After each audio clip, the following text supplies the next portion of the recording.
ಅಂದರೆ ಸಂಹಾರ ಶಕ್ತಿ ಅಂತ ಒಂದರ್ಥ. ಮತ್ತೊಂದು ಕಾಲ ಅಂದರೆ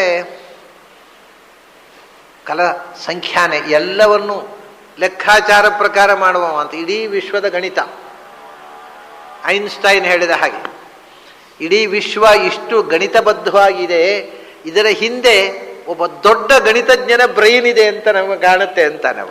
ಯಾಕಂದರೆ ಈ ಅಷ್ಟು ಕ್ಯಾಲ್ಕುಲೇಟ್, ಲೆಕ್ಕಾಚಾರ ಅಂದರೆ ಲೆಕ್ಕಾಚಾರ, ಇಷ್ಟು ಪರ್ಫೆಕ್ಟ್ ಒಂದು ಮ್ಯಾಥಮೆಟಿಷಿಯನ್. ಇಡೀ ಸೃಷ್ಟಿಯ ಹಿಂದೆ ಒಂದು ಆ ಮ್ಯಾಥಮೆಟಿಕಲ್ ಮೈಂಡು, ಒಂದು ಯೂನಿವರ್ಸಲ್ ಮೈಂಡ್, ಅದು ಇಡೀ ವಿಶ್ವವನ್ನು ಗಣಿತಬದ್ಧವಾಗಿ ರೂಪಿಸುವ ಒಂದು ಅದೇ ಕಾಲ ಅಂದರೆ ಆ ಗಣಿತಬದ್ಧವಾದ ಮೈಂಡು. ಪ್ರತಿಯೊಂದು ಲೆಕ್ಕಾಚಾರ ತಪ್ಪಿ ಒಂದು ಸೆಕೆಂಡ್ ಆಚೆ ಈಚೆ ಆಗುವುದಿಲ್ಲ, ಅಂಥ ಒಂದು ಕಾಲ. ಮತ್ತೊಂದು ಅರ್ಥ ಕಾಲ ಅಂದರೆ ಕಾಲ ಕಲಿತ ಸಂಪೂರ್ಣ ಸದ್ಗುಣತ್ವ ಜನಾರ್ದನ. ಕಾಲ ಅಂದರೆ ಕಲಯತಿ ಸರ್ವಾನ್ ಗುಣಾನ್, ಎಲ್ಲ ಗುಣಗಳ ಕಡಲು, ಗುಣಪೂರ್ಣವಾದ ವಸ್ತು. ಆದ್ದರಿಂದಲೇ ಅವನು ಮೃಗೇಂದ್ರ. ಮೃಗ ಅಂದರೆ ಏನು ಗೊತ್ತುಂಟ? ಮೃಗ ಅಂದರೆ ಏನು ಅಂತ ಹೇಳಿದ ಕೂಡಲೇ ಸಾಮಾನ್ಯ ಯಾರಾದರೂ ಏನು ಹೇಳ್ತಾರೆ? ಮೃಗ ಅಂದರೆ ಪ್ರಾಣಿ ಅಂತ, ಅನಿಮಲ್ ಅಲ್ಲ. ನಿಜವಾಗಿ ಮೃಗ ಅಂದರೆ ಪ್ರಾಣಿ ಒಂದೇ ಅಲ್ಲ, ಆ ಶಬ್ದದ ಮೂಲ ಅರ್ಥ ಬೇರೆ. ನೀವೇ ಅದನ್ನು ಬೇರೆ ಅರ್ಥದಲ್ಲಿ ಬಳಸ್ತೀರಿ ಬೇರೆ ಸಂದರ್ಭದಲ್ಲಿ. ಏನು? ಬೆಂಗಳೂರಿನ ಮಾರ್ಗ, ಮಾರ್ಗ ಮಾರ್ಗ ಅನ್ನೋದು ಮೃಗ ಶಬ್ದದಿಂದ ಬಂದದ್ದು, ಮೃಗಕ್ಕೆ ಸಂಬಂಧಪಟ್ಟದ್ದು ಮಾರ್ಗ. ಅಂದರೆ ಏನರ್ಥ? ಇದು ಮಾರ್ಗ, ಯಾಕೆ ಇದರಲ್ಲಿ ಮೃಗಗಳು ಓಡಾಡ್ತವೆ ಅಂತ ಅಲ್ಲ, ಓಡಾಡುವವರನ್ನು ನೋಡಿದ್ರೆ ಹಾಗೆ ಕಾಣುತ್ತೆ ಮನುಷ್ಯರಿಗೆ. ಯಾಕಂದರೆ ಸಿವಿಕ್ ಸೆನ್ಸ್ ಇಲ್ಲದೆ ಓಡಾಡುವಾಗ ಮನುಷ್ಯರು ಅಂತ ಹೇಳೋದು ಮೃಗಗಳು ಅಂತ ಹೇಳುವಂತ ಕಾಣುತ್ತೆ ಒಮ್ಮೊಮ್ಮೆ. ಯಾರಿಗೂ ವಾಹನದಲ್ಲಿ ಕೂತವರಿಗೂ ಸಿವಿಕ್ ಸೆನ್ಸ್ ಇಲ್ಲ, ನಡೆಯುವವರಿಗೂ ಸಿವಿಕ್ ಸೆನ್ಸ್ ಇಲ್ಲ. ಆ ಥರ ಮಾಡುವಾಗ ಇದು ಮೃಗಗಳಿಗೋಸ್ಕರವೇ ಮಾಡಿದ ಮಾರ್ಗ ಇರಬೇಕು, ಮನುಷ್ಯರಿಗೆ ಇರಲಿಕ್ಕಿಲ್ಲ. ಮೃಗ ಮಾರ್ಗ ಅದು ಒಂದಕ್ಕೊಂದು ಸಂಬಂಧಪಟ್ಟದ್ದು. ಮಾರ್ಗಣೆ ಅಂದರೆ ಹುಡುಕುವುದು, ಮಾರ್ಗ ಅಂದರೆ ಹುಡುಕುವುದು ಅಂತ ಅರ್ಥ. ಸಂಸ್ಥೆ ಮಾರ್ಗಣ ಅದೇ ಮೃಗ ಅಂದ್ರೆ ಹುಡುಕುವಿಕೆ. ಮೃಗಯ ಅಂತ ಇನ್ನೊಂದು ಶಬ್ದ ಇದೆ, ಬೇಟೆಯಾಡಬೇಕಾದ ಪ್ರಾಣಿಯನ್ನು ಹುಡುಕುವುದಕ್ಕೆ ಮೃಗಯ ಅನ್ನೋದು. ಮೃಗಯ ಅಂದರೆ ಬೇಟೆ, ಬೇಟೆ ನಾವು ಈ ಬೇಟೆ ಪ್ರಾಣಿಯನ್ನು ಹುಡುಕುವುದು, ಅರಸುವುದು. ಒಟ್ಟಿಗೆ ಮೃಗ ಅಂದರೆ ಅರಸುವುದು, ಹುಡುಕುವುದು. ಯಾರನ್ನು ಹುಡುಕುವುದು? ನಾವು ನಮಗೆ ಯಾವುದು ಬೇಕೋ ಅದನ್ನೆಲ್ಲ ಹುಡುಕೋದು. ನಿಜವಾದಂಥ ಅಧ್ಯಾತ್ಮದಲ್ಲಿ ಹುಡುಕಬೇಕಾದ ವಸ್ತು ಯಾವುದು?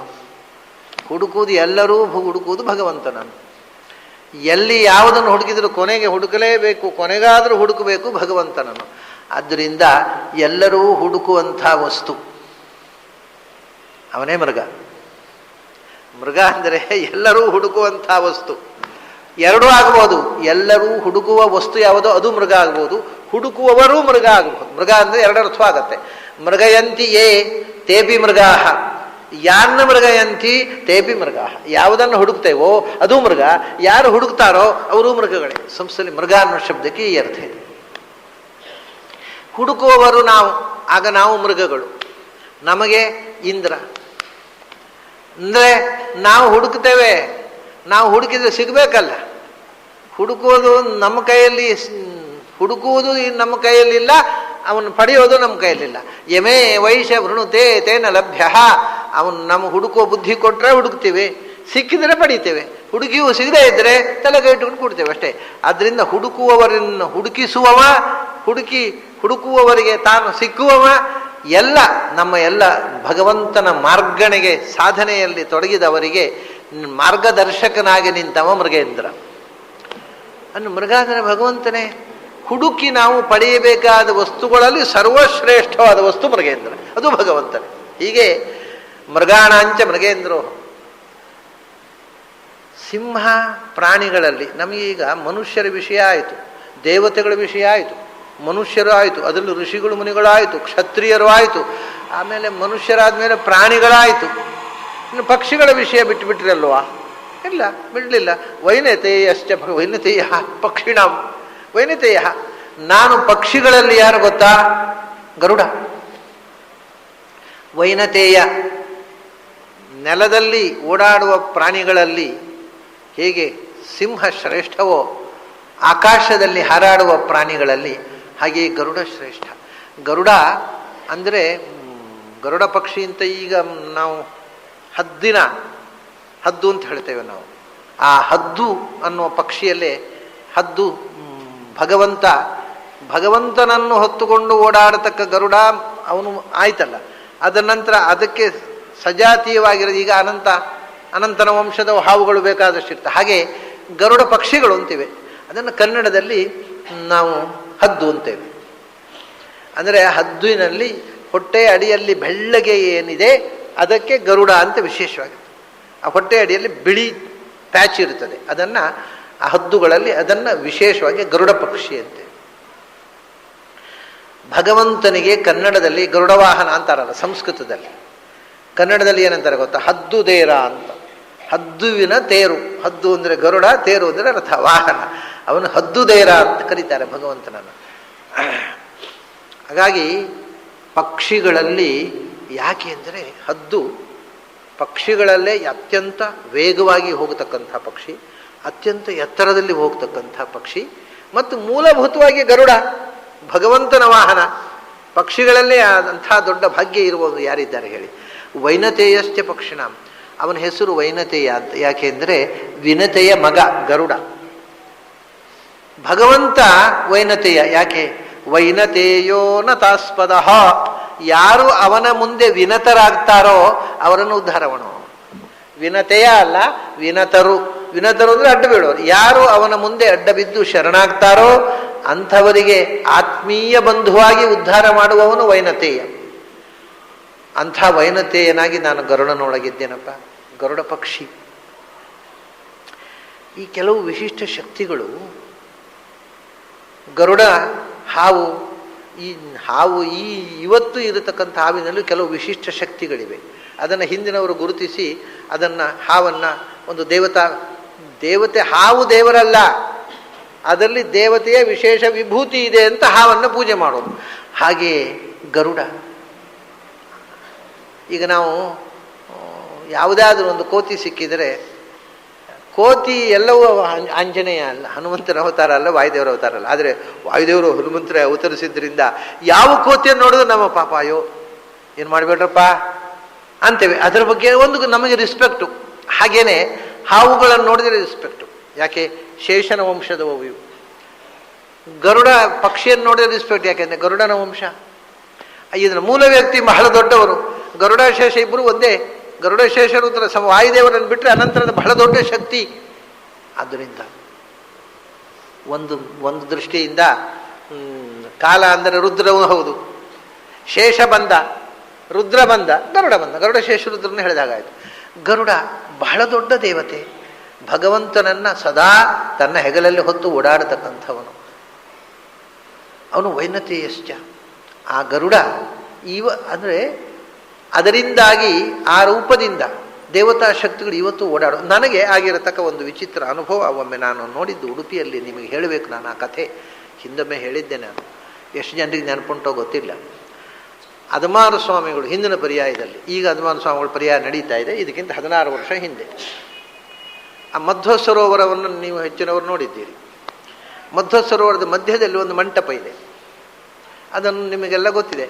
ಆ ಮಂಟಪದ ಸುಮ್ಮನೆ ಅದು ಚಂದಕ್ಕೋಸ್ಕರ ಇದ್ದದ್ದು ಮುಂಚೆ. ಯಾಕಂದರೆ ಅದರ ಸುತ್ತ ಕೆರೆ ತೆಪ್ಪ ಉತ್ಸವ ಮಾಡುವಾಗ ಅದನ್ನು ಆ ತೆಪ್ಪೋತ್ಸವದಲ್ಲಿ ಮಧ್ಯದಲ್ಲಿ ದೀಪ ಎಲ್ಲ ಹಚ್ಚಿಟ್ಟು ಅದು ಸಾಲ ದೀಪ ಅಷ್ಟೇ. ಅದರಲ್ಲಿ ಏನೂ ಇರಲಿಲ್ಲ. ಅದೇನು ದೇವರ ಗುಡಿ ಅಲ್ಲ, ಅದು ಚಂದಕ್ಕೋಸ್ಕರ ಒಂದು ಮಂಟಪ, ಉತ್ಸವದ ಶೋಭೆ.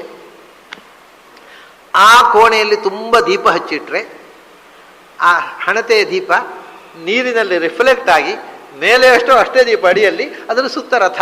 ಅದು ನೋಡೋದೇ ಒಂದು ಕಣ್ಣಿಗೆ ಹಬ್ಬ. ಇಂಥ ಆರ್ಟಿಸ್ಟಿಕ್ ಆದ ಒಂದು ಉತ್ಸವ. ಮಧ್ಯದಲ್ಲಿ ಏನೂ ಇರಲಿಲ್ಲ. ವರ್ಷಕ್ಕೊಮ್ಮೆ ಉತ್ಥಾನ ದ್ವಾದಶಿ ದಿವಸ ಭಗವಂತನಿಗೆ ಕ್ಷೀರಾಭಿಷೇಕ ಅಲ್ಲಿ ಹೋಗಿ ಸಾಯಂಕಾಲ ಕ್ಷೀರಾಬ್ಧಿ ಒಂದು ಮಾಡೋದು ಬಿಟ್ಟರೆ ಇನ್ನೇನು ಕಾರ್ಯಕ್ರಮ ಅದರಲ್ಲಿ ಆಗ್ತದೆ.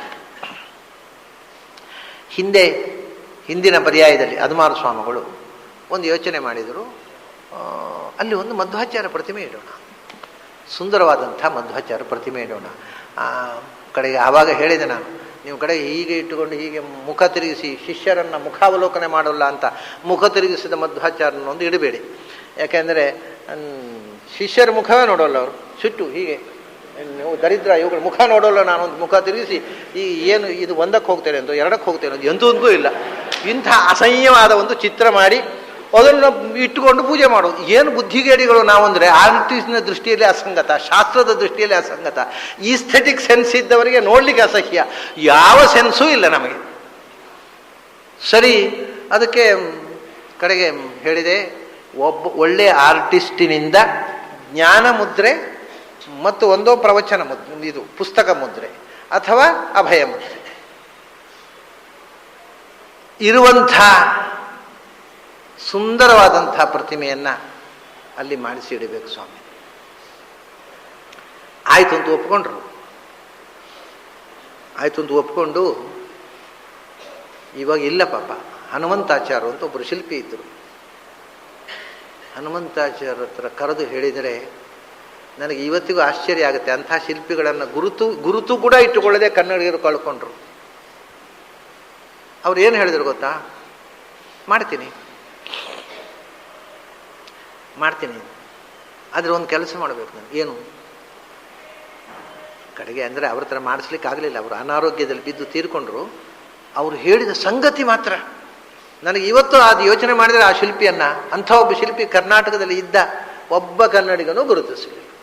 ಶಾಂತಾರಾಮ್ ಏನೋ ತಿಂಗಳಿಗೆ ಎಷ್ಟೋ ಕಳಿಸ್ತಿದ್ರು ಪಾಪ, ವಿ ಶಾಂತಾರಾಮ್ ಸಿನಿಮಾದವರು, ಗೀತ್ ಗಾಯ ಪತ್ಥರೋನೆ ಅಂತ. ಅವರನ್ನು ನೋಡಿಯೇ ಕಲ್ಲು ಹಾಡಿತು, ಕಲ್ಲಿನಲ್ಲಿ ಶಿಲ್ಪದ ಮೂಲಕ ಕಲ್ಲನ್ನು ಹಾಡಿಸಿದ ಶಿಲ್ಪಿ ಅಂತ ಅವರ ಜೀವನ ಚರಿತ್ರೆಯನ್ನು ಸಿನಿಮಾ ಮಾಡಿ ಅವರು ಸಾಯುವ ಸಮಯವೂ ಇವರಿಗೇನೋ ಅಲ್ಲಿಂದ ಗೌರವಧನ ಕಳಿಸ್ತಿದ್ರು. ಅವರು ಈ ಒಬ್ಬರು ಒಂದು 10 ಪೈಸೆ ಕೊಡಲಿಲ್ಲ, ಸರ್ಕಾರದವರು ಕೊಡಲಿಲ್ಲ, ಕನ್ನಡಿಗರು ಗುರುತಿಸಲಿಲ್ಲ. ಕನ್ನಡದ ದೊಡ್ಡ ವಿದ್ವಾಂಸ ಹನುಮಂತಾಚಾರ್ಯ ಅಂತ ಶಿಲ್ಪಿಯವರು. ಸರಿ, ದೇವನಹಳ್ಳಿಯಲ್ಲಿ ದೊಡ್ಡ ಮನೆ, ಮಠ ಸಂಸ್ಥಾನದಂಥ ಮನೆ. ನನ್ನಿಂದಲೂ ಒಂದು ತಪ್ಪಾಗಿ ಬಿಟ್ಟಿದೆ. ಅವ್ರು ನನ್ನ ಹತ್ರ ಒಂದು ಮಾತು ಹೇಳಿದರು. ಬೇಕಾದಷ್ಟು ಶಿಲ್ಪಗಳಿದ್ದು ಅವ್ರ ಮನೆಯಲ್ಲಿ, ಭಾರಿ ಭಾರಿ ಶಿಲ್ಪಕೃತಿಗಳು. ಆಚಾರ್ಯರೇ, ನನಗೆ ದುಡ್ಡು ಬೇಡ, ನನಗೆ ಏನೇನೂ ಬೇಡ, ನನಗೆ ಯಾವ ಆಸೆಯೂ ಇಲ್ಲ, ಆದರೆ ನನ್ನ ಶಿಲ್ಪಕೃತಿಯನ್ನು 4 ಜನ ನೋಡುವಂಥ ಒಂದು ವ್ಯವಸ್ಥೆ ಆದರೆ ಸಾಕು. ನೀವು ಎಲ್ಲಿಯಾದರೂ ಒಂದು ಪಾಜಕದಲ್ಲಿಯೋ ಉಡುಪಿಯಲ್ಲೋ ಎಲ್ಲಿಯಾದರೂ ಒಂದು ಒಳ್ಳೆಯ ಪ್ರದರ್ಶನಕ್ಕೆ ಬೇಕಾಗಿರತಕ್ಕಂಥ ಒಂದು ಒಳ್ಳೆಯ ಕಟ್ಟಡ ಸಿದ್ಧ ಮಾಡಿ ನನ್ನ ಎಲ್ಲ ಶಿಲ್ಪಕೃತಿಗಳನ್ನು ನಿಮಗೆ ಕೊಟ್ಟು ಬಿಡ್ತೇನೆ ಧರ್ಮಕ್ಕೆ. ಅದನ್ನು ಮ್ಯೂಸಿಯಂ ಆಗಿ ಇಟ್ಟು ಶಾಶ್ವತವಾಗಿ ನಮ್ಮ ಜನ ನೋಡುವಂತೆ ಆಗಲಿ ಅಂತ. ನನಗೆ ಅಂಥ ಕಟ್ಟಡ ಮಾಡುವ ಶಕ್ತಿ ಇರಲಿಲ್ಲ, ಅಂಥ ಜಾಗ ತಗೊಂಡು ಹಾಲ್ ಮಾಡುವ ಯೋಗ್ಯತೆ ಇರಲಿಲ್ಲ. ನಾನು ಏನು ಮಾಡಲಿ, ಅಸಹಾಯನ ಕೂತೆ. ಅವ್ರು ತೀರಿಕೊಂಡ್ರು.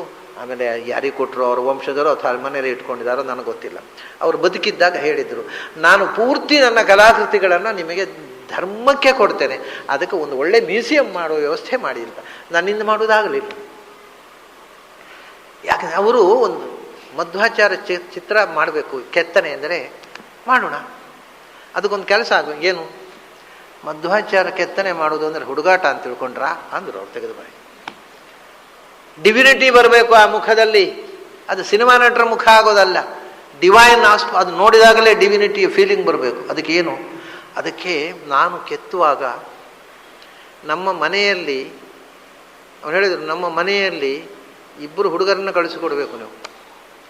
ಒಂದು ದಿನ ವಾಯುಸ್ತುತಿ ಪಾರಾಯಣ ಆಗಬೇಕು, ಮಧ್ವಿಜಯ ಪಾರಾಯಣ ಆಗಬೇಕು. ನಾನು ಕೆತ್ತುವಾಗ ಪಾರಾಯಣ ನಡೀತಾ ಇರಬೇಕು.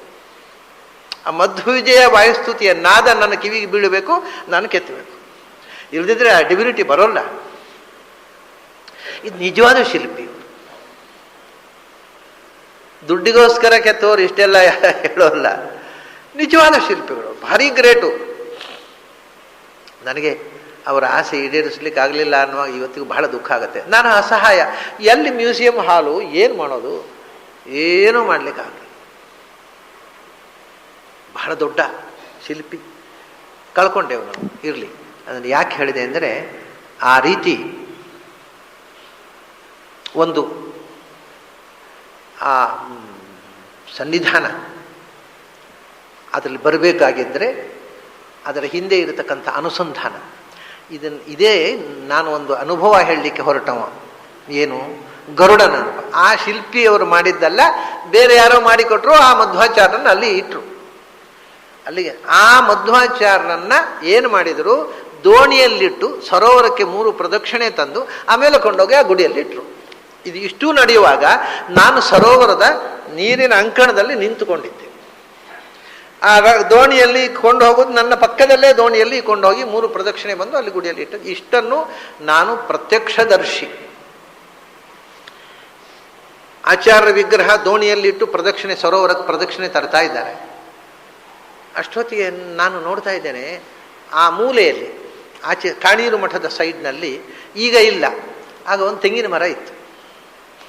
ಅದೀಗೇನೋ ಗೆಸ್ಟ್ ಹೌಸು ರೆಸ್ಟೋರೆಂಟು ಏನೋ ಆಗಿದೆ. ಅದು ಏನಿಲ್ಲ ಅಲ್ಲಿ, ಅದು ಯಾವುದೋ ಒಂದು ತೆಂಗಿನ ಮರ ಇಲ್ಲ. ಆ ತೆಂಗಿನ ಮರ ಕಾಣೀರು ಮಠದ ತೋಟದಲ್ಲಿ ಬೆಳೆದು ಹೀಗೆ ಬಾಗಿ ಮಧ್ವ ಸರೋವರದ ಮೇಲೆ ಬಾಗಿದ ಒಂದು ಹಳೆಯ ಕಾಲದ ಮರ ಇತ್ತು. ನಾನು ಸುಮ್ಮನೆ ಇಡೀ ಸರೋವರಕ್ಕೆ ಪ್ರದಕ್ಷಿಣೆ ಬರ್ತಾ ಉಂಟಲ್ಲ ರಥ, ಅವರ ದೋಣಿ ಆಚಾರ್ಯ ವಿಗ್ರಹ ಇಟ್ಟದ್ದು. ನಾನು ಹೀಗೆ ನೋಡ್ತಾ ಇರುವಾಗ ಅಲ್ಲಿ ಮೇಲೆ ಮರದ ಮೇಲೆ ನನ್ನ ಕಣ್ಣು ಹೋಯಿತು. ಮರದ ಮೇಲೆ ನೋಡ್ತೇನೆ, ಎಲ್ಲಿಂದಲೋ ಒಂದು ಗರುಡ ಬಂದು ಆ ಮರದ ಮೇಲೆ ಕೂತಿತ್ತು. ನನಗೆ ಕುತೂಹಲ ಆಯಿತು, ಏನು ಮಾಡುತ್ತೆ ಗರುಡ ನೋಡೋಣ, ಗರುಡಶೇಷ ರುದ್ರರು ಆಚಾರ್ಯರಿಗೆ ಸೇವೆ ಸಲ್ಲಿಸುವ ವಿಧಾನ ಏನು ನೋಡೋಣ ಅಂತ ಕುತೂಹಲ ಆಯಿತು ನನಗೆ. ನಾನು ನೋಡ್ತಾ ನಿಂತೆ. ಇದರಲ್ಲಿ ದೋಣಿಯಲ್ಲಿ ಆಚಾರ್ಯರ ವಿಗ್ರಹವನ್ನು ಸುತ್ತು ತರ್ತಾ ಇದ್ದಾರೆ. ಅದು ಮೇಲಿಂದ ಮರದಿಂದ ಹಾರಿ ಸರೋವರಕ್ಕೆ ಸುತ್ತು ಬರಲಿಕ್ಕೆ ಶುರು ಮಾಡಿತು. ಎಷ್ಟು ಬಾರಿ ಆಚಾರ್ಯರು 3 ಸುತ್ತ ಏನೋ ತಂದಿದ್ದಾರೆ, ಅಷ್ಟೂ ಸುತ್ತು ಆಗುವವರೆಗೂ ಸರೋವರಕ್ಕೆ ಆ ದೋಣಿಗೆ ಸುತ್ತು ಬರ್ತಾ ಇತ್ತು ಮೇಲಿನಿಂದ, ಆ ಗರುಡ ಪಕ್ಷಿ. ಆಮೇಲೆ ಆ ದೋಣಿಯನ್ನು ತಂದು ಅಲ್ಲಿ ಹಿಡ್ಕೊಂಡು ಹೋಗ್ಬೇಕಿನ್ನು ಆ ಮಧ್ಯದ ಗುಂಡಕ್ಕೆ ಹಿಡ್ಕೊಂಡು ಹೋಗ್ಬೇಕಾದ್ರೆ ಅಲ್ಲಿ ಒಂದು ಕಲ್ಲಿನ ಪಾಪಿದೆ. ಆ ಕಲ್ಲಿನ ಪಾಪಿನ ಹತ್ತಿರ ದೋಣಿ ನಿಲ್ಲಿಸಿದ್ರು. ನಾನು ನಿಂತುಕೊಂಡಿದ್ದೇನೆ, ನನ್ನ ನಾನು ನೀರಿನಲ್ಲೇ ನಿಂತುಕೊಂಡಿದ್ದೇನೆ ಒಂದು ಅಂಕಣದಲ್ಲಿ. ಅದರ ಸಮೀಪದಲ್ಲಿ ದೋಣಿ ಇದೆ. ಆ ದೋಣಿಯಿಂದ ಎತ್ತಿಕೊಂಡು ಸ್ವಾಮಿಗಳು ಇನ್ನು ಆ ಕಲ್ಲಿನ ಪಾಪಿನ ಮೇಲೆ, ಕಲ್ಲಿನ ಬ್ರಿಡ್ಜ್ ಅದು, ಕಲ್ಲು ಶಂಕ, ಅದರ ಮೇಲೆ ಹೋಗ್ಬೇಕು. ಅಷ್ಟೊತ್ತಿಗೆ ನನಗೆ ಆಶ್ಚರ್ಯ ಆಯಿತು. ಆ ಗರುಡ ಮೇಲಿನ ಸುತ್ತು ಬರ್ತಾ ಇತ್ತು, ಕೆಳಗೆ ಬಂತು. ಆಚಾರ್ಯರು ದೋಣಿ ನಿಲ್ಲಿಸಿದ್ದಾರೆ. ಇಲ್ಲಿ ದೋಣಿಯಲ್ಲಿ ಆಚಾರ್ಯ ಪ್ರತಿಮೆ ಇದೆ, ಅಲ್ಲಿಗೆ ಬಂತು ಮೇಲೆ. ಆಚಾರ್ಯ ಪ್ರತಿಮೆಯ ಹತ್ತಿರ ನಿಂತುಕೊಂಡು ಮೇಲಕ್ಕೆ ಹಾರಿದರೆ ಅದರ ಕಾಲು ಸಿಗಬೇಕು, ಅಷ್ಟು ತಗ್ಗಿಗೆ ಬಂದಿದೆ. ನಾನು ನೋಡ್ತಾ ಇದ್ದೇನೆ, ದಿಗ್ಭ್ರಮೆಯಿಂದ ನೋಡ್ತಾ ಇದ್ದೇನೆ. ಹತ್ತಿರ ಬಂತು. ನನಗೆ ಎಷ್ಟು ಹತ್ತಿರ ಅಂದರೆ ನಾನು ಜಂಪ್ ಮಾಡಿದರೆ ಅದರ ಕಾಲು ಸಿಗಬೇಕು ನನಗೆ, ಅಷ್ಟು ಹತ್ತಿರದಲ್ಲಿ ಕೆಳಗೆ ಬಂದಿದೆ ಗರುಡ ಪಕ್ಷಿ. ಅರೆ ಏನಿದು ಅಂತ ತುಂಬ ದಿಗ್ಭ್ರಾಂತನಾಗಿ ನಾನು ನೋಡ್ತಾ ಇದ್ದೇನೆ. ಅದು ಅಲ್ಲಿ ಅಷ್ಟು ಹತ್ತಿರಕ್ಕೆ ಬಂದು ಆಚಾರ್ಯರ ಪ್ರತಿಮೆ ಇಲ್ಲಿದೆ ದೋಣಿಯಲ್ಲಿ.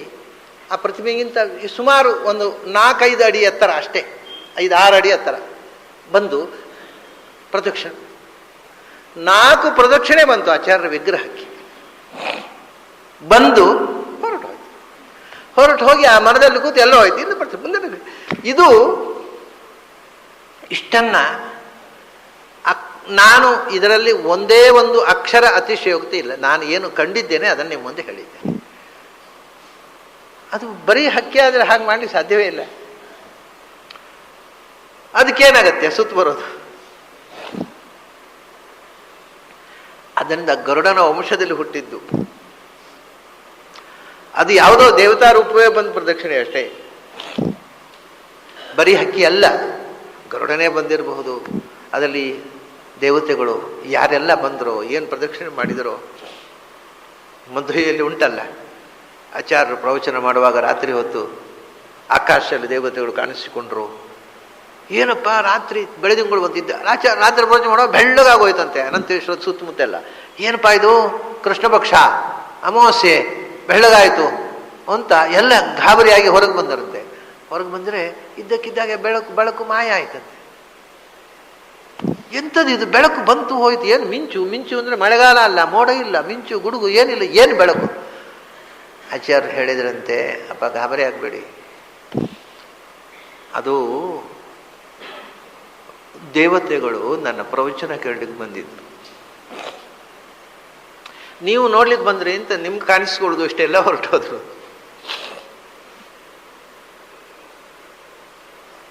ಅದು ಆಚಾರ್ಯರ ಕಾಲದಲ್ಲ, ನಾನು ಕಂಡಿದ್ದೇನೆ. ಗರುಡ ಬಂದದ್ದು, ಆಚಾರ್ಯರಿಗೆ ಪ್ರದಕ್ಷಿಣೆ ಬಂದದ್ದು. ಯಾಕೆ ಹೇಳಿದೆ ಅಂದರೆ ಅಂಥ ಪಕ್ಷಿಗಳ ರೂಪದಲ್ಲಿ ಅನೇಕ ದೇವತಾ ಶಕ್ತಿಗಳು, ಪಕ್ಷಿಗಳ ಪ್ರಾಣಿಗಳ ರೂಪದಲ್ಲಿ ಇವತ್ತಿಗೂ ದೇವತಾ ಶಕ್ತಿಗಳು ನಮಗೆ ಕಣ್ಣಿದ್ದರೆ ಕಾಣಿಸಿಕೊಳ್ತಾರೆ. ನೇರ ದೇವತಾ ರೂಪದಲ್ಲಿ ಅಲ್ಲದೇ ಇದ್ದರೂ ಹೀಗೆ ರೂಪಾಂತರದಲ್ಲಿ. ಅದು ಗರುಡ ವೈನತೇಯಶ್ಚ ಪಕ್ಷಿಣಾಂ, ಅಂಥ ಒಂದು ವಿಶಿಷ್ಟವಾದ ಶಕ್ತಿ ಗರುಡನಲ್ಲಿದೆ. ಇವತ್ತಿಗೂ ಅಂಥ ಪಕ್ಷಿ ಅದು ಒಂದು ದೇವತ್ವದ ಪ್ರತೀಕವಾಗಿದೆ. ಅದ ಕಾರಣ ಭಗವಂತನ ವಿಶೇಷ ವಿಭೂತಿ. ಗರುಡ ಅಂತ ಬಂದ ಕೂಡಲೇ ಕೃಷ್ಣ ಹೇಳ್ತಾನೆ, ವೇಗದಲ್ಲಿ ಆಕಾಶದಲ್ಲಿ ಹೋಗುವ ವೇಗದಲ್ಲಿ ಗರುಡ. ಗರುಡನಿಗಿಂತ ವೇಗವಾದ್ರೆ ಹೋಗೋರಿಲ್ವಾ? ಯಾವುದು? ಗಾಳಿಗಿಂತ ಗಾಳಿ ಯಾಕರಿ ಹನುಮಂತ ಲಂಕೆಗೆ ಹಾರಿದ ವೇಗ ಅದು ಗರುಡನ ವೇಗ ಜಾಗ. ಹೌದು ಅಂದ. ಪವನಃ ಪವತಾಮಸ್ಮಿ, ಜಗತ್ತನ್ನು ಪಾವನಗೊಳಿಸಿ ಆಕಾಶದಲ್ಲಿ ಸಂಚರಿಸುವ ಶಕ್ತಿಗಳಲ್ಲೇ ನನ್ನ ದೊಡ್ಡ ವಿಭೂತಿ ಅಂದರೆ ವಾಯುದೇವರು.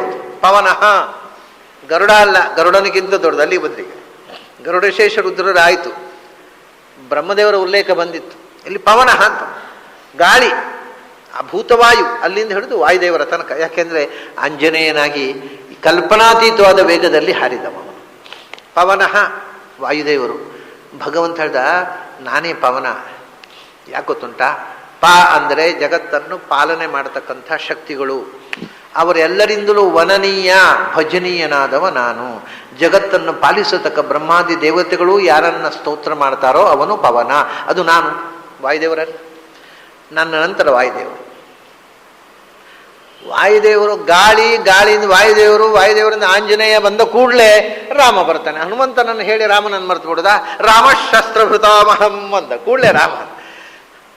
ಆಕಾಶದಲ್ಲಿ ಓಡುವ ದಿವ್ಯ ಶಕ್ತಿಗಳಲ್ಲಿ ಬಹಳ ದೊಡ್ಡದು ಅಂದರೆ ವಾಯುದೇವರು. ಮತ್ತು ವಾಯುದೇವರಿಗೆ ಶಸ್ತ್ರಧಾರಿಯಾಗಿ ವಾಯುದೇವರು ಲಂಕೆಗೆ ಹೋಗಿ ಬಂದ ಮೇಲೆ ಶಸ್ತ್ರಧಾರಿಯಾಗಿ ಲಂಕೆಗೆ ಪಯಣ ಮಾಡಿ ರಾವಣನನ್ನು ಸಂಹಾರ ಮಾಡಿದ ರಾಮಚಂದ್ರ ಶಸ್ತ್ರಧಾರಿಗಳಲ್ಲೇ ದೊಡ್ಡ ವಿಭೂತಿ. ಇದು ಸ್ವರೂಪ ವಿಭೂತಿ, ಇದು ಆವೇಶ ಅಲ್ಲ. ನಾನೇ ರಾಮ ಶಸ್ತ್ರಭೃತಾಂ. ಎರಡು ರಾಮನೂ ಆಗಬಹುದು, ಪರಶುರಾಮನೂ ಆಗಬಹುದು, ಈ ರಾಮನೂ. ಆದರೆ ವಿಶೇಷವಾಗಿ ರಾಮಚಂದ್ರ ಕೋದಂಡಪಾಣಿ ಅಂತ ಅವನ ಶಸ್ತ್ರದಿಂದೇ ಅವನ ಉಲ್ಲೇಖ. ಇವನು ಪರಶುರಾಮ ಅಂದರೆ ಅವನು ಕೋದಂಡಪಾಣಿ, ಶಸ್ತ್ರಧಾರಿ. ಶಸ್ತ್ರಧಾರಣೆ ಕೃಷ್ಣನೂ ಮಾಡಿದ್ದಾನೆ, ಅವನು ಸುದರ್ಶನ ಎಲ್ಲ ಉಂಟು. ಆದರೆ ರಾಮಾವತಾರದಲ್ಲಿ ಅವನ ಶಸ್ತ್ರದ ಒಂದು ಪೂರ್ತಿ ಪ್ರಮಾಣದ ಬಳಕೆ ಮಾಡಿದಷ್ಟು ಕೃಷ್ಣಾವತಾರದಲ್ಲಿ ಮಾಡಿಲ್ಲ, ಪರಶುರಾಮಾವತಾರದಲ್ಲೂ ಮಾಡಿಲ್ಲ. ಅದರಿಂದ ಶಸ್ತ್ರಭೃತಾಂ, ಬಿಲ್ಲು ಬಾಣಗಳನ್ನು ಕೈಯಲ್ಲಿ ತೊಟ್ಟು ಶಸ್ತ್ರಧಾರಿಯಾಗಿ ದುಷ್ಟ ನಿಗ್ರಹ ಮಾಡಿದಂಥ ಶಕ್ತಿಗಳಲ್ಲೇ ಬಹಳ ದೊಡ್ಡ ವಿಭೂತಿ ಅಂದರೆ ನನ್ನ ಸ್ವರೂಪ ವಿಭೂತಿಯಪ್ಪ, ಅದು ರಾಮ. ನನಗೆ ಹೆಸರು ರಾಮ ಅಂತ. ಯಾಕೆ? ಆನಂದ ರೂಪೋ ನಿಷ್ಪರೀಮಾಣ ಏಷಃ ಲೋಕಶ್ಚೈತಸ್ಮಾದ್ ರಮತೆ ತೇನ ರಾಮ. ಆನಂದ ರೂಪ. ರಾ ಅಂದರೆ ರಮಣ, ಆನಂದ ಸ್ವರೂಪ. ಅಮ ಅಂದರೆ ಮಾ ಅಂದರೆ ಮಾನ, ಮೆಜರ್ಮೆಂಟ್. ಅಮ ಅಂದರೆ ಇಮ್ಮೆಷರಬಲ್, ಪರಿಮಾಣ ಅಳತೆಗೆ ಸಿಗದ ಅನಂತವಾದ ಆನಂದದ ರೂಪ ಅದು. ಆದ್ದರಿಂದ ರಾಮ. ಮತ್ತೆ ಲೋಕಶ್ಚೈತಸ್ಮಾದ್ ರಮತೆ, ಇಡೀ ಜಗತ್ತು ಆ ನಾಮಸ್ಮರಣೆಯಿಂದಲೇ ಆನಂದವನ್ನು ಅನುಭವಿಸಿದೆ. ಇಡೀ ಜಗತ್ತಿಗೆ ಆನಂದ ಕೊಟ್ಟ ರೂಪ ತಾನು, ಅಮಿತಾನಂದ ಸ್ವರೂಪ. ಅದು ನನ್ನ ಸ್ವರೂಪ ವಿಭೂತಿಯಪ್ಪ, ರಾಮಶಸ್ತ್ರಭೃತಾಮಹ. ಹಾಗೇನೆ ರಾಮ ಶಸ್ತ್ರಭೃತಾಂ, ಶಸ್ತ್ರಧಾರಿಗಳಲ್ಲಿ ರಾಮಚಂದ್ರ. ಹಿಂದೆ ನೀವು ಆನೆ ಬಂತು, ಸಿಂಹ ಬಂತು, ಎಲ್ಲ ಬಂತು.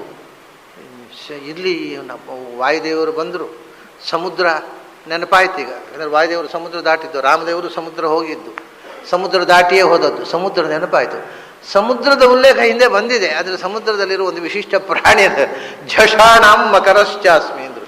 ಝಷ ಅಂದರೆ ಮೀನು, ನೀರಿನಲ್ಲಿ ಇರತಕ್ಕ, ಸಮುದ್ರದಲ್ಲಿರತಕ್ಕ ಮೀನುಗಳಲ್ಲಿ ನಾನು ಮಕರ. ಮಕರ ಅಂದರೆ ಸಾಮಾನ್ಯವಾಗಿ ಎಲ್ಲರೂ ಮೊಸಳೆ ಅಂತ ಹೇಳ್ತಾರೆ ಅಲ್ವಾ? ಅಲ್ಲ, ಮಕರ ಅಂದರೆ ಮೊಸಳೆ ಅಲ್ಲ. ಮಕರ ಅಂತಂದರೆ ವೇಲ್, ತಿಮಿಂಗಿಲ. ಮೀನುಗಳಲ್ಲಿ, ಯಾಕಂದರೆ ಆನೆ ನೆಲದಲ್ಲಿರೋ ಪ್ರಾಣಿಗಳು ದೊಡ್ಡದಾದರೆ ಅದಕ್ಕಿಂತ ದೊಡ್ಡ ಪ್ರಾಣಿ ಅಂದರೆ ನೀರಿನ, ಅದು ಸ್ಟೀಮರನ್ನು ಕೂಡ ಉರುಳಿಸಿಬಿಡಬಲ್ಲಂತಹ ಗಾತ್ರದ ಮಹಾಪ್ರಾಣಿ ನೀರಿನಲ್ಲಿದೆ, ಅದು ಮಕರ. ಮಕರ ಅಂದರೆ ವೇಲ್, ತಿಮಿಂಗಿಲ. ನೀರಿನಲ್ಲಿ ಇರತಕ್ಕ ಪ್ರಾಣಿಗಳಲ್ಲೇ ಅತ್ಯಂತ ದೊಡ್ಡ ಆಕಾರದ, ಅತ್ಯಂತ ದೊಡ್ಡ ಶಕ್ತಿಶಾಲಿಯಾದ ವಸ್ತುವಾಗಿ ಮಕರ. ನಾನೇ ಮಕರ. ಯಾಕೆ ಗೊತ್ತುಂಟ? ಮಕರ ಅಂದರೆ ಏನು? ಮಾನಕರ, ಜ್ಞಾನ ಕೊಡುವವ ಅಂತ. ವೇಲ್ ಏನು ಜ್ಞಾನ ಕೊಡುತ್ತೆ? ಅದಕ್ಕೆ ಜ್ಞಾನ ಇಲ್ಲ, ಇನ್ನೊಬ್ಬರು ಏನು ಕೊಡುತ್ತೆ? ಆದ್ದರಿಂದ ನಿಜವಾಗಿ ಮಕರ ಶಬ್ದವಾಚ್ಯನಾದ ನಾನು ಆ ತಿಮಿಂಗಿಲದ ಒಳಗಿದ್ದು ಅಷ್ಟಾದ ಕೂಡಲೇ ಮೆಲ್ಲ ತೆಗಿತಾನವನು. ಸ್ರೋತಸ್ಸಾಮಪಿ ಜಾಹ್ನವಿ. ಮಕರ ವಾಹನೆ ಯಾರು ಹೇಳಿ? ಮೊಸಳೆಯ ಮೇಲೆ ಕೂತವಳು ಗಂಗೆ. ಮಕರ ಅಂದ್ರೆ ಮೊಸಳೆಯಲ್ಲಿ, ಮಕರ ಅಂದ್ರೆ ಮೊಸಳೆಯ ಮೇಲೆ ಕೂತ ಗಂಗೆ ಇದ್ದಾಳಲ್ಲ, ನದಿಗಳಲ್ಲಿ ಅದೇ ಶ್ರೇಷ್ಠ. ಸ್ರೋತಸ್ಸಾಮಪಿ ಜಾಹ್ನವಿ. ಮೊಸಳೆ ಶ್ರೇಷ್ಠ, ತಿಮಿಂಗಿಲ ಶ್ರೇಷ್ಠ. ಮೊಸಳೆಗಳ ಮೇಲೆ ಕೂತ ಮಕರ ವಾಹನೆಯಾಗಿರ್ತಕ್ಕ ಜಾಹ್ನವಿ ಇದ್ದಾಳಲ್ಲ ಗಂಗೆ, ಅವು ಜಾಹ್ನವಿ. ಸ್ರೋತಸಾಮ್, ಹರಿಯುವ ನೀರುಗಳಲ್ಲೇ ಸರ್ವಶ್ರೇಷ್ಠ ಗಂಗೆ. ಯಾಕೆಂದರೆ ಇವತ್ತಿಗಾದರೂ ಗಂಗೆಗೆ ಸಾಟಿಯಾದಂಥ ಔಷಧಂ ಜಾಹ್ನವಿ ತೋಯಂ. ಎಂಥ ಕಾಯಿಲೆ ಇದ್ದವರು, ತಮಾಷೆ ಅಂದರೆ ಕಾಯಿಲೆ ಇದ್ದವರು ಗಂಗೆಯಲ್ಲಿ ಹೋಗಿ, ಇವತ್ತಿಗೂ ನೀವು ನೋಡಿ ಟೆಸ್ಟ್ ಮಾಡ್ಬೋದು, ಗಂಗೆಯಲ್ಲಿ ಹೋಗಿ ಮಿಂದರೆ ರೋಗಾಣುಗಳೆಲ್ಲ ಇಳಿದು ಹೋಗ್ತವೆ. ಗಂಗೆಯಲ್ಲಿರುವ ರೋಗಾಣು ಮಿಂದವ ನಮ್ಮ ದೇಹದ ಒಳಕ್ಕೆ ಬರೋಲ್ಲ, ಗಂಗೆಯಲ್ಲಿ ಇಳಿದು ಹೋಗುತ್ತೆ. ಹೀಗೆ ಅದ್ಭುತವಾದ ಶಕ್ತಿ. ಎಷ್ಟು ದಿವಸ ಇಟ್ಟರು, ಶತಮಾನಗಳ ಕಾಲ ಇಟ್ಟರು ಕೆಡದ ನೀರಿದ್ರೆ ಗಂಗೆ ಮಾತ್ರ. ಕಾರಣ ಏನು? ನಾನಪ್ಪ ಅಲ್ಲಿ ಕೂತಿದ್ದೇನೆ, ನಾನಲ್ಲಿ ಕೂತು ಏನು ಅಂದರೆ ಜಹತಾಂ, ಸಂಸಾರವನ್ನು ತ್ಯಾಗ ಮಾಡಿ ನನ್ನ ಶರಣಾದವರನ್ನು ರಕ್ಷಣೆ ಮಾಡ್ತಾ ಅವರಿಂದ ಸ್ತುತನಾಗಿ ಜಾಹ್ನವಿ ಶಬ್ದವಾಚ್ಯನಾಗಿ ನಾನು ಅಲ್ಲಿ ಇದ್ದೇನೆ. ಆದ್ದರಿಂದ ಈ ವಿಭೂತಿಗಳು ಒಂದೊಂದು ವಸ್ತುವಿನಲ್ಲೂ, ನದಿಯಲ್ಲಿರುವ ಪ್ರಾಣಿಗಳಲ್ಲಿ, ಆಕಾಶದಲ್ಲಿ ಚಲಿಸುವ ಪ್ರಾಣಿ, ಭೂಮಿಯಲ್ಲಿ ಚಲಿಸುವ ಪ್ರಾಣಿ, ಸಮಸ್ತದಲ್ಲೂ ನಾನು ಇದ್ದು ಈ ವಿಚಿತ್ರವಾದ ಶಕ್ತಿ, ಅದರಲ್ಲಿ ಒಂದು ಎಕ್ಸ್ಕ್ಲೂಸಿವ್ ಕ್ವಾಲಿಟಿಯನ್ನು ಕೊಟ್ಟು ಜಗತ್ತನ್ನು ನಿಯಂತ್ರಿಸ್ತಾ ಇದ್ದೇನೆ. ನನ್ನ ಈ ವಿಭೂತಿಯನ್ನು ನೀನು ಅನುಸಂಧಾನ ಮಾಡುವಂತ ಕೃಷ್ಣ ಅರ್ಜುನನಿಗೆ ಹೇಳಿದ